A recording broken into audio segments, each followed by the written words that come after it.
ఓం సాయిరాం. బాబా భక్తులందరికీ కూడా నమస్కారం అండి. అందరూ కూడా సుఖంగా సంతోషంగా ఎప్పుడూ కూడా ఆనందంగా ఉండాలి అని చెప్పి ఆ బాబాగారి తరపున నేను కూడా మనస్ఫూర్తిగా కోరుకుంటున్నాను. ఈరోజు బాబాగారు అందించే సందేశం ఏంటి అంటే కనుక, తల్లి శుభాకాంక్షలు తల్లి, నీకు ఎందుకు చెప్తున్నాను అనేది చివరి వరకు చూడు, నీకు అర్థమవుతుంది. 3 రోజుల్లో నీ తల రాతే మారబోతోంది. ఇకపై అదృష్టమే అదృష్టం.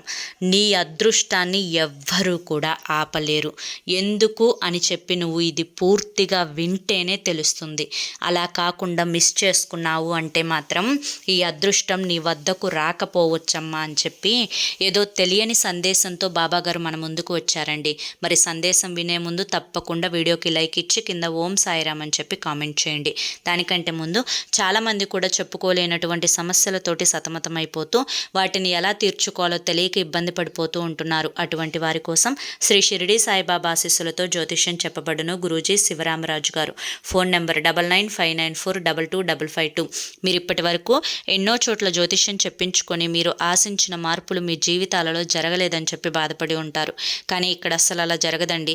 మీ సమస్యలు ఏవైతే ఉన్నాయో, ప్రేమ, పెళ్లి, ఉద్యోగం, రాజకీయం, సంతానం లేక ఇబ్బంది పడుతున్న, భార్యాభర్తల మధ్య గొడవలున్నా, అప్పుల సమస్యలున్నా, శత్రువుల సమస్యలున్నా, అవేంటో మీరు గురువుగారికి వివరించి చెప్పినట్లయితే వాటికి తగిన పూజలు చేసి గురువుగారు మీకు రోజుల్లోనే పరిష్కారాన్ని చూపిస్తారు.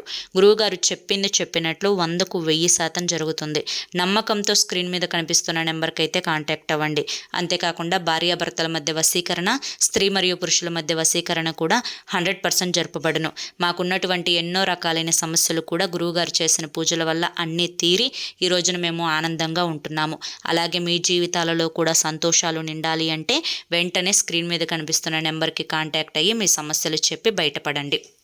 ఇక ఆలస్యం చేయకుండా మనం బాబాగారి యొక్క సందేశం ఏంటో ఇప్పుడు మనం తెలుసుకుందాం. తల్లి, శుభాకాంక్షలు ఎందుకు చెప్పాను అని చెప్పి నీకు అర్థం కావడం లేదు కదా. 3 రోజుల్లో నీ తలరాత మారబోతోంది అని చెప్పి ఎందుకు మాట్లాడాను అని చెప్పి తెలుసుకోవాలి అని చెప్పి ఆసక్తిగా ఉంది కదా. ఎన్నో కష్టాలను పడుతూ, ఎన్నో బాధలని అనుభవిస్తూ, మనశ్శాంతి లేకుండా, ఒకరు మారాలి అని చెప్పి ఎదురు చూస్తూ, అనారోగ్య సమస్యలు తగ్గిపోవాలి అని చెప్పి చాలా వరకు కూడా కోరుకుంటూ, మనసంతా కూడా ఒక రకమైన గందరగోళమైన స్థితిలో నీ యొక్క రోజులు అనేవి దినదిన గండం నూరేళ్ల ఆయుష్లాగా గడుస్తున్నాయి అని చెప్పి నాకు పూర్తిగా తెలుసు. అయితే నీ యొక్క ప్రశ్నలన్నింటికీ, నీ యొక్క బాధలన్నింటికీ కూడా సమాధానం ఇప్పుడు నేను చెప్పే ఈ సందేశంలో దాగి ఉంది. కాబట్టి ఈ సందేశాన్ని జాగ్రత్తగా వినే ప్రయత్నం చెయ్యి. నీకు పూర్తిగా అర్థమవుతుంది. ఈ సందేశంలో ఉండే ఆంతర్యాన్ని గ్రహించాలి అంటే నేను ఒక చిన్న కథని చెప్తాను. ఈ కథలో నీకు పూర్తిగా తెలిసిపోతుంది. అనగనగనగా ఒక ఊరు, అది కూడా ఒక రకమైన పల్లెటూరు. అంటే మరీ పల్లెటూరు కాదు, అలా అని చెప్పి పెద్ద సిటీ ఏం కాదు.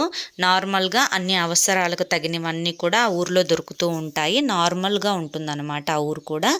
అయితే ఆ ఊరిలో ఒక కుటుంబం, ఆ కుటుంబం అంటే చాలా చిన్న కుటుంబం. తల్లి, తండ్రి, ఒక కొడుకు ఉంటారు. తండ్రిది గవర్నమెంట్ జాబు. అయితే పిల్లవాడికి కూడా గవర్నమెంట్ జాబ్ రావాలి అన్న ఉద్దేశంతో చిన్నప్పటి నుంచి కూడా తండ్రి కళ్ళన్నీ కూడా ఆ బిడ్డ మీద పెట్టుకొని, నా బాబు కూడా గవర్నమెంట్ జాబు సంపాదించాలి, చక్కగా గవర్నమెంట్ జీతం అందుకోవాలి, తను హాయిగా సుఖపడి బ్రతకాలి అని చెప్పి అనుకుంటూ ఆ పిల్లవాడిని చక్కగా చదివిపించి మంచిగా ఆ పిల్లవాడిని చూసి తండ్రి కలలు కంటూ ఉంటాడనమాట. అయితే ఆ పిల్లవాడు అలాగే సంవత్సరం పెరిగి పెద్ద అవుతాడు. ఆ పిల్లోడికి దాదాపుగా 24-25 సంవత్సరాలు అయితే వచ్చేస్తాయి అన్నమాట. ఇక 25 సంవత్సరాలు వచ్చిన తర్వాత తను 10th అయిపోతుంది, ఇంటర్ అయిపోతుంది, డిగ్రీ అయిపోతుంది, గ్రూప్స్కి ప్రిపేర్ అవ్వాలి అని చెప్పి అందరూ కూడా సలహా ఇస్తారు. గవర్నమెంట్ జాబ్ రావాలి అంటే గ్రూప్స్లో పాస్ అవ్వాలి అని చెప్పి చెప్తారు. అలాగే వాళ్ళ నాన్న చెప్పినట్లుగా, అందరూ అంటే ఇక్కడ ఏంటి అంటే కనుక వాళ్ళ నాన్న కూడా గవర్నమెంట్ జాబ్ చేస్తూ ఉంటాడు. కాబట్టి వాళ్ళ నాన్న దగ్గరికి దగ్గరికి వెళ్ళినప్పుడల్లా కూడా వాళ్ళ నాన్నగారి ఫ్రెండ్స్ ఉంటారు కదా చుట్టుపక్కల వాళ్ళందరూ కూడా, అరే బాబు మీ నాన్న ఈ ఉద్యోగం చేస్తా చాలా మంచి పేరు తెచ్చుకున్నాడురా, చాలా మంచి గౌరవాన్ని సంపాదించాడు, నువ్వు కూడా మీ నాన్నలాగా గవర్నమెంట్ జాబ్ సంపాదించాలి అని చెప్పి వాళ్ళ స్నేహితులు, నాన్నగారి స్నేహితులు కూడా ఈ అబ్బాయితోటి చెప్పడం అయితే జరిగిందనమాట. అయితే ఇక చిన్నప్పటి నుంచి వాళ్ళ అమ్మ కూడా ఇంట్లో ఇదే, అరే నాన్నకుంది నువ్వేరా, మాకున్న దిక్కెవరున్నారు, నువ్వు కూడా చక్కగా గవర్నమెంట్ ఉద్యోగం తెచ్చుకుంటే హాయిగా ఉండొచ్చు అని చెప్పి వాళ్ళ అమ్మ కూడా చెప్తే, ఇంకా ఈ మాటలు విని విని విని విని అబ్బాయికి ఒక రకమైన అసహ్యం అనేది ఏర్పడుతుందన్నమాట. ఎందుకంటే ఇప్పుడు పెద్దవాళ్ళు ఏది చేస్తే, పెద్దవాళ్ళు ఏది చెప్పినా అస్సలు తప్పు కాదు, నేను అది తప్పు అనట్లా. పెద్దవాళ్ళ యొక్క ఆ కోరికలు ఏవైతే ఉంటాయో అవి పిల్లల మీద రుద్దటం అనేది తప్పు అనమాట. ఆ అబ్బాయి అదే ఫీల్ అవుతున్నాడు అక్కడ. ఏంటి అంటే కనుక, మా నాన్నగారు చేస్తే నేను చెయ్యాలా, నాకంటూ కొన్ని కలలు ఉన్నాయి, నాకంటూ ఒక ఆశ ఉంది, ఇప్పుడు గవర్నమెంట్ జాబు అంటే వేరే గవర్నమెంట్ కింద నేను పని చేయాలి, అది తప్పు కాదు, అయినప్పటికీ కూడాను వారు చెప్పింది చెయ్యాలి, వారు చెప్పిన టైంలో అవన్నీ కూడా ముగించుకోవాలి, వాళ్ళు ఎప్పుడైతే నెలకు జీతం ఇస్తారో ఆ జీతాన్ని తీసుకోవాలి, ఇలా లైఫ్ని గడపాలి. నాకు ఈ లైఫ్ నాకు ఇష్టం లేదు, ఎందుకంటే చిన్నప్పటి నుంచి నాన్నని నేను చూస్తూ ఉన్నాను, అది పెద్ద చెప్పుకోదగినంత జీతం ఏం కూడా కాదు అని చెప్పి ఆ పిల్లవాడు అట్లా ఫీల్ అయ్యేవాడు. కానీ బయటికి చెప్పేవాడు కాదు, వాళ్ళ అమ్మకి కానీ వాళ్ళ నాన్నకి కానీ మాటలు చెప్పేవాడు కాదు.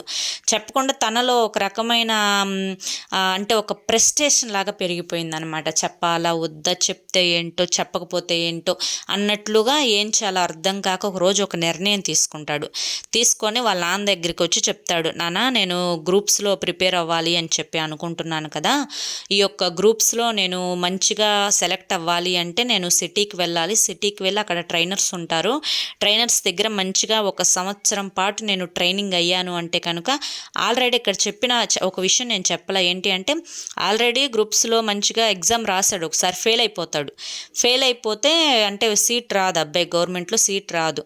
అప్పుడు వాళ్ళ నాన్న చెప్తాడు, ఏం బాధపడుకున్నానా, ఒకసారి పోతేనే తర్వాత వస్తుంది, మళ్ళీ ఇంకొంచెం గట్టిగా కష్టపడు మంచిగా వస్తుంది, నీకు డెఫినెట్గా వస్తుంది, నాకు ఆ నమ్మకం ఉంది నాన్న అని చెప్పి చెప్తాడనమాట వాళ్ళ నాన్న.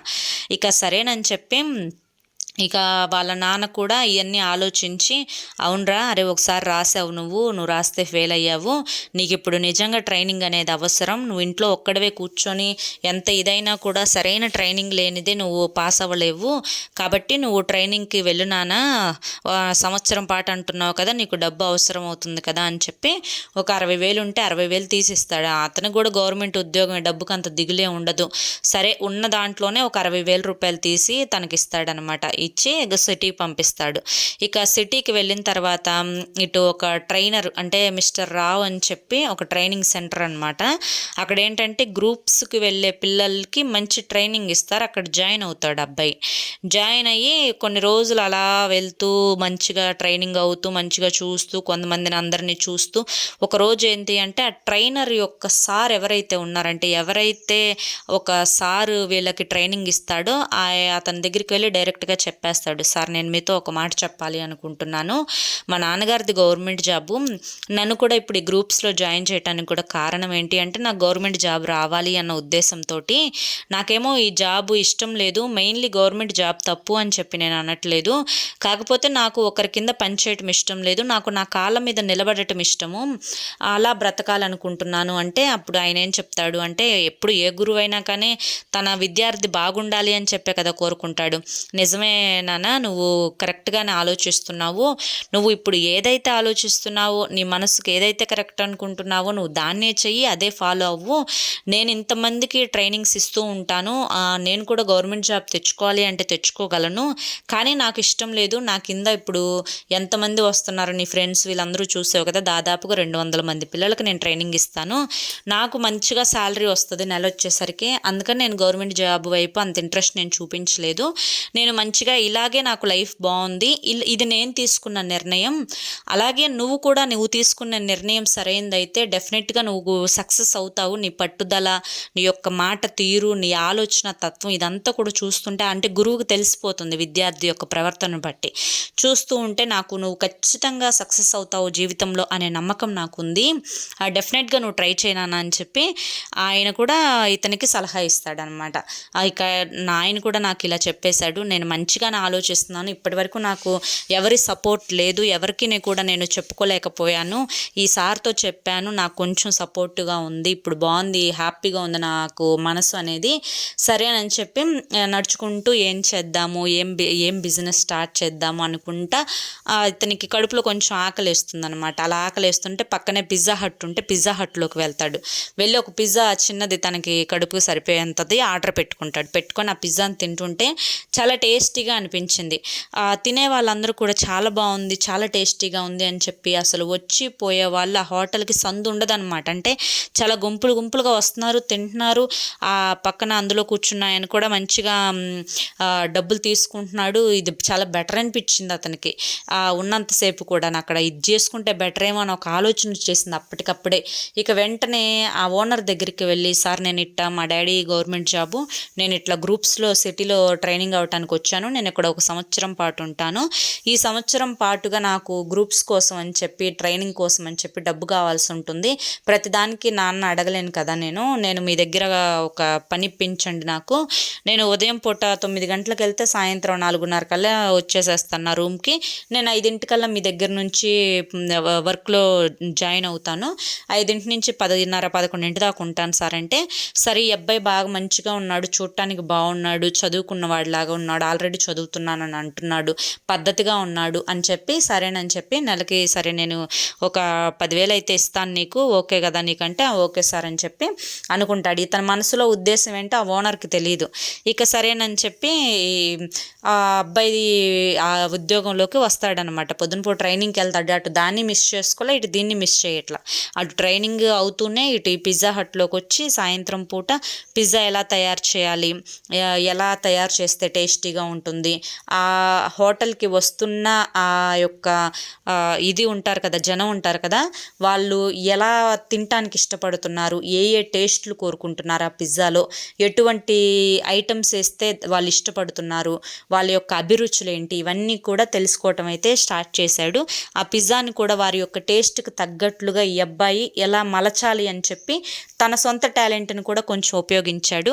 ఇక్కడ అదృష్టం ఏంటి అంటే అబ్బాయి వచ్చిన 10 రోజుల్లో పిజ్జా హట్కి ఇంకా జనం పెరిగారనమాట. ఈ అబ్బాయి ఏంటంటే క్రియేటివిటీగా వచ్చిన వాళ్ళని చక్కగా రిసీవ్ చేసుకోవటం కానీ, అంటే వచ్చిన వాళ్ళని పద్ధతిగా లోపలికి ఆహ్వానించడం, కూర్చోండి అని చెప్పడం, మీకు ఎలా కావాలి, మాకు ఇక్కడ ఇది స్పెషల్, దీని మీద మీరు చీజ్ వేసుకొని ట్రై చేయండి బాగుంటుంది, దీని మీద మీరు ఈ బటర్ వేసుకొని ట్రై చేయండి, పన్నీరు పిజ్జా బాగుంటుంది, ఇట్లా రకరకాలుగా ఒక ఎక్స్ప్లెనేషన్ తోటి చెప్తూ ఉంటే ఆ తినే వాళ్ళకి నోరూరిపోయి నాకు అదే కావాలి, నాకు ఇదే కావాలని చెప్పడం, ఇదంతా కూడా ఆ అబ్బాయి వల్ల ఆ యొక్క పిజ్జా హట్కి ప్లస్ పాయింట్ అయిందనమాట. ఇలా చేసేసరికి జనం కూడా పెరిగారు. పలానా హోటల్లో పిజ్జా అంటే బాగుంటుంది అని చెప్పి మంచిగా జనం రావడం కూడా బాగా ఇదయ్యారనమాట, కస్టమర్స్ రావడం కూడా. ఇక ఈ విధంగా నడుస్తూ ఉన్న తర్వాత చూస్తూ ఉండగానే 4 రోజులైతే గడిచిపోతుంది. 4 రోజులు గడిచిపోయిన తర్వాత ఇంకా అబ్బాయి ఓకే సార్ నాకు ఇప్పుడు టైం అయిపోయింది, 1 మంత్ అయింది, నేను ఇంకా వెళ్ళాలి అనుకుంటున్నాను, ఇప్పుడు చెప్తాడనమాట, నేను కూడా ఇట్లాగే ఒక పిజ్జా హట్ లాగా పెట్టుకోవాలి అనుకుంటున్నాను, మీకు కాంపిటీషన్గా అయితే నేను పెట్టనులేండి, నేను పక్క స్ట్రీట్లో పెట్టుకుంటాను, నేను అంటే ఆ అబ్బాయి అట్లా చెప్తూ ఉంటే అతని వయసులో ఉన్నప్పుడు కూడా ఇదే ఆలోచనలు అనేవి అబ్బాయిలో కనిపించాయి. బాబు నువ్వు ఎవరో నాకు తెలియదు, 10,000 రూపాయల కోసం నేను పెట్టుకున్నాను, నువ్వు ఇక్కడికి వచ్చి పని నేర్చుకొని నీ యొక్క జీవితాన్ని బాగు చేసుకుంటావు అంటే నాకు కూడా సంతోషమే కదా, ఏం పర్లేదు నాన్న పెట్టుకో, మంచిగా చేసుకో, మంచిగా ఉండు, మంచిగా డెవలప్ అవ్వు, నీలో ఆ కృషి ఉంది, నీలో ఆ పట్టుదల ఉంది, ఎందుకంటే నీ యొక్క మాట తీరు చూశాను, నీ యొక్క పని తీరుని చూశాను, నువ్వు వచ్చిన తర్వాత నా యొక్క షాపుకి కూడా కస్టమర్లు పెరిగారు, చక్కగా చేసుకో అని చెప్పి ఇంకాస్త సపోర్ట్ చేసి ఒక 10,000 ఇచ్చి పంపించాడనమాట. ఆల్రెడీ వాళ్ళ నాన్నగారు ఇచ్చిన 60,000 రూపాయలు ఒక 10,000 ఖర్చు అయిపోతాయి, ఇంకా ఈయన ఇచ్చిన 10,000కి కవర్ అయిపోయి ఒక 50,000 అయితే ఉంటాయన్నమాట. ఈ 50,000కి ఏం చేస్తాడు అంటే ఒక పెద్ద రెస్టారెంట్ తీసుకోవాలి అన్నా కానీ అద్దెలే సరిపోతాయి కదా, అద్దెలు చేసేంత ఇది లేదు, కొట్టు తీసుకుందామన్నా కానీ కొట్టు తీసుకునేంత ఇది లేదు అని చెప్పి అనుకొని కొంతమంది అక్కడ సిటీలో చాలామంది కూడా వ్యానుల్లో పెట్టి అమ్మటాన్ని చూసి అతను కూడా మంచిగా ఇన్స్పైర్ అయ్యాడనమాట. నేను కూడా ఒక వ్యాన్ తీసుకుంటాను, వ్యాన్ తీసుకొని ఎక్కడ మంచిగా బిజినెస్ సాగుతూ ఉంటుందో ఆ టైంలో ఆ స్పాట్లోకి వెళ్ళిపోతాను ఈ వ్యాన్ వేసుకొని, మంచిగా ఇదవుతుందని ఈ అబ్బాయికి తోడు ఇంకొక అబ్బాయిని కూడా పనిలో పెట్టుకొని ఆ యొక్క ఎక్కడైతే ఇప్పుడు కాలేజీ నుంచి నుంచి వదిలే టయానికి ఆ కాలేజీ దగ్గరికి వెళ్ళి నుంచోను ఆ బండిలో, లేదంటే కనుక భోజనానికి వచ్చే టయానికి ఏదన్నా ఒక ఆఫీస్ ముందు వెళ్ళి నుంచోను, లేదంటే కనుక ఇంకా 4కి స్నాక్స్ టైంలో ఒక పిల్లల స్కూలు ముందు వెళ్ళి నుంచోను. ఇట్లా స్పాట్స్ అంటే ఇప్పుడు బిజినెస్ చేసామంటే చేసామన్నది కాదు కదా ముఖ్యం, అక్కడ స్పాట్ ఎంచుకునే ఆ ఏరియా కూడా ముఖ్యం ఉంటుంది కదా. వచ్చే మనుషుల్ని బట్టి ఆ ఏరియాలో పెడితే ఖచ్చితంగా డెవలప్ అవుతాం అనే ఒక రికగ్నైజేషన్ ఉంటుంది కదా ఆ ఏరియాకి. అక్కడ పెట్టుకున్నాడు అనమాట అబ్బాయి. ఇంకా అక్కడ పెట్టేసేసుకొని మంచిగా సాగుతుంది. మంచిగా ఒక 1 ఇయర్ అంటే ఒక నెల రోజులు ట్రైనింగ్ తీసుకొని తర్వాత ఇక పూర్తిగా ఇందులోకి దిగిపోతాడు అబ్బాయి. దిగిపోయి 11 నెలల్లో వాళ్ళ నాన్న ఇంతవరకు అంటే వాళ్ళ నాన్నకు ఉద్యోగం వచ్చిన దగ్గర నుంచి రిటైర్ అయిపోయే లోపు, ఇంకా రిటైర్ అవ్వలేదు, ఒక 50 సంవత్సరాలు వచ్చినంత వరకు ఎంత సంపాదించాడో దాదాపుగా అందులో 10% ఈ అబ్బాయి ఒక్క నెలలోనే, అది కూడా ఒక 20 రోజుల్లోనే సంపాదించేశాడనమాట. అంటే 20 రోజుల్లో కాదు, ఒక 11 నెలల్లోనే సంపాదించేశాడనమాట. ఇక సంవత్సరం అయిపోయింది. తర్వాత వాళ్ళ నాన్న దగ్గరికి వెళ్తాడు. వెళ్ళి నాన్న నేను ఇట్లా ట్రైనింగ్ తీసుకున్నా కూడా నాకేంటో ఇంట్రెస్ట్ లేదు నాన్న, ఇంట్రెస్ట్ లేని పని చేయలేం కదా, నేను ఇట్లా పెట్టుకున్నాను అని చెప్తే వాళ్ళ నాన్న కూడా లేదు నాన్న, నువ్వు ఇప్పుడు ఇలా పెట్టుకొని ఇదయ్యావంటే నాకు హ్యాపీయే, నువ్వు సక్సెస్ అయ్యావు అంటే నువ్వు నా జీతంలో ఒక 10 రెట్లు ఇప్పుడే సంపాదించేసేసావు, ఇంకా నీకెంత ఫ్యూచర్ ఉందో నాకు కళ్ళ ముందు కనిపిస్తుంది. ఇలా కాదు నాన్న, నువ్వు ఇంకాస్త డెవలప్ చేసుకో దీన్ని, ఇంకా 2-3 ఏరియాస్లో కూడా పెట్టు అని చెప్పి వాళ్ళ నాన్న సలహా ఇచ్చేసరికి ఈ అబ్బాయి ఇంకా హ్యాపీ ఫీల్ అవుతాడనమాట. అలా హ్యాపీ ఫీల్ అయ్యి ఇంకా 4-5 వ్యానులు తీసుకొని టేస్ట్ అది ఎట్లా చేస్తే పెరుగుతుందని చెప్పి కొంచెం మంచిగా తెలిసిన వాళ్ళని ఎక్స్పర్ట్స్ని పెట్టుకొని మంచి పని వాళ్ళని పెట్టుకొని పలానా వివేక్, అబ్బాయి పేరు వివేక్ అనమాట, వివేక్ పిజ్జా అంటే ఒక సిటీలో ఒక బ్రాండ్ అయిపోయిందనమాట. దాదాపుగా ఒక సంవత్సరంన్నరలో ఒక బ్రాండ్ సంపాదించుకున్నాడు. ఇక దీంతో పాటుగా ఆన్లైన్లో ఆర్డర్లు ఇవ్వటం, స్విగ్గీ, జొమాటో ఇవి ఉన్నాయి కదా, వీటన్నింటిలో కూడా పెట్టేసేసుకోవడం, ఆ పిజ్జాని అందరూ కూడా ఆర్డర్ చేసుకోవడం. అంతేకాకుండా ఇప్పుడు పబ్లిసిటీ అంటే చాలామంది కూడా ఇన్స్టాగ్రామ్ రీల్స్లో కష్టపడి పైకి వచ్చారు. ఇప్పుడు మనం కుమారి ఆంటీని చూసాము, ఒక చికెన్ ఒక లివర్ ఫ్రై ఎక్స్ట్రా అని చెప్పి పెట్టడం, తను ఎంతగా సక్సెస్ చేశారంటే ఫ్రీగా ప్రమోషన్ చేయడం అనమాట. అలా ఫ్రీగా అబ్బాయిని కూడా ప్రమోట్ చేశారనమాట. అలా ప్రమోట్ చేసి రీల్స్ చూసి అరే నేను ఆ సిటీకి వెళ్తే ఖచ్చితంగా విజయ్ పిజ్జా తినాల్సిందేరా అని చెప్పి ఒక ఇది తెచ్చుకున్నాడు అనమాట. అబ్బాయి అంత పేరు సంపాదించేసుకున్నాడు అనమాట. ఇటు ఫ్రీ ప్రమోషన్స్ ఎక్కువైపోయినాయి, ఇటు ఊర్లో వాళ్ళందరూ ఒకరి నుంచి ఒకరు చెప్పుకోవడం, ఇటు జొమాటో, స్విగ్గీలో ఆర్డర్ పెట్టుకోవడం. అసలు ఆ అబ్బాయికి నెలకు వచ్చేసరికి చెప్పలేనంత ధనం వస్తుందన్నమాట. వాళ్ళ అమ్మ నాన్న చాలా సంతోషంగా ఫీల్ అయ్యారు. దాదాపుగా వాళ్ళ యొక్క శాలరీ ఆయనకి నెలకి చాలా తక్కువ వస్తుంది అనమాట. వాళ్ళ నాన్నకి గవర్నమెంట్ జాబ్ అన్న పేరే కానీ చాలా తక్కువ వస్తుంది. కానీ ఈ అబ్బాయి మాత్రం చాలా సంపాదించేస్తున్నాడు. అది చూసి చాలా సంతోషపడిపోతారనమాట. వాళ్ళ అబ్బాయి ఆలోచనకి కానీ తెలివితేటలకు కానీ చాలా సంతోషపడిపోతాడు. ఇక్కడితో కథ ముగుస్తుంది. ఈ కథ ద్వారా బాబాగారు చెప్పాలి అనుకుంటుంది ఏంటి అంటే కనుక, తల్లి నీకు ఇప్పుడు శుభాకాంక్షలు ఎందుకు చెప్పాను అనేది తెలిసిపోయి ఉంటుంది. ఎందుకు అంటే కనుక మనిషి జీవితాన్ని మార్చుకునే శక్తి మనిషిలోనే ఉంటుంది. ఆ యొక్క ఆలోచన విధానంలో ఉంటుంది. ఆ యొక్క తెలివితేటలను బట్టి ఉంటుంది. నీ యొక్క తెలివితేటలను, నీ యొక్క ఆలోచన విధానాన్ని మార్చుకుంటే ఇక్కడ చదువుతో సంబంధం లేదు, ఉద్యోగం రాలేదు అనే బెంగ కూడా ఉండదు. అంతేకాకుండా డబ్బుని సంపాదించుకోవడానికి ఎన్నో మార్గాలు అనేవి భూమి మీద ఉన్నాయి. నీలో పట్టుదల ఉండాలి, చెయ్యాలి అనే తపన, ఆసక్తి ఉండాలి. ఇవి ఉంటే నీ జీవితం అంతా కూడా ఆనందమయంగా ధనంతో నిండిపోతుంది.